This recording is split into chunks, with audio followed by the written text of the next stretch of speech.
ಎಲ್ಲರಿಗೂ ನಮಸ್ಕಾರಗಳು. ಸ್ವಾತಂತ್ರ್ಯ ದಿನಾಚರಣೆಯ ಭಾಷಣ, ಮಕ್ಕಳಿಗಾಗಿ ವಿಶೇಷ ಭಾಷಣ, 1ರಿಂದ 10ನೇ ತರಗತಿ ಮಕ್ಕಳಿಗಾಗಿ ಒಂದು ಚಿಕ್ಕ ಭಾಷಣ ಇದಾಗಿದೆ. ಎಲ್ಲರಿಗೂ ಶುಭೋದಯ. ನನ್ನ ಹೆಸರು ಪ್ರೀತಿ. ಇಂದು ಆಗಸ್ಟ್ 15 ಮತ್ತು ಎಲ್ಲರಿಗೂ ಸ್ವಾತಂತ್ರ್ಯ ದಿನಾಚರಣೆಯ ಶುಭಾಶಯಗಳು. ನೀವು ನಿಮ್ಮ ಹೆಸರು ಕರೆಕ್ಟಾಗಿ ಮೆನ್ಷನ್ ಮಾಡಿ. ಭಾರತವನ್ನು ಸುಮಾರು 2 ಶತಮಾನಗಳ ಕಾಲ ಬ್ರಿಟಿಷರು ಆಳಿದರು.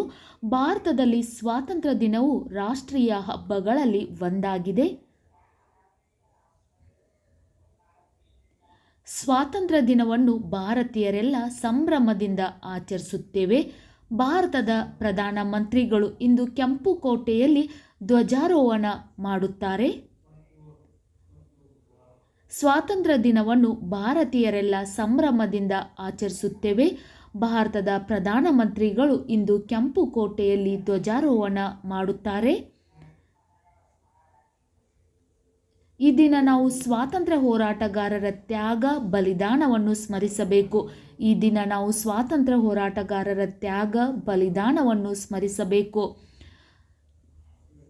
ನಾನು ನನ್ನ ದೇಶವನ್ನು ತುಂಬ ಗೌರವಿಸುತ್ತೇನೆ ಹಾಗೂ ಪ್ರೀತಿಸುತ್ತೇನೆ ಎಂದು ಹೇಳುತ್ತಾ ನನ್ನ ಚಿಕ್ಕ ಭಾಷಣವನ್ನು ಮುಗಿಸುತ್ತೇನೆ. ಜೈ ಹಿಂದ್, ಜೈ ಭಾರತ ಮಾತೆ. ನಿಮಗೂ ಕೂಡ ಈ ವಿಡಿಯೋ ಇಷ್ಟ ಆಗಿದ್ದಲ್ಲಿ ವಿಡಿಯೋಕ್ಕೆ ಲೈಕ್ ಮಾಡಿ, ಶೇರ್ ಮಾಡಿ.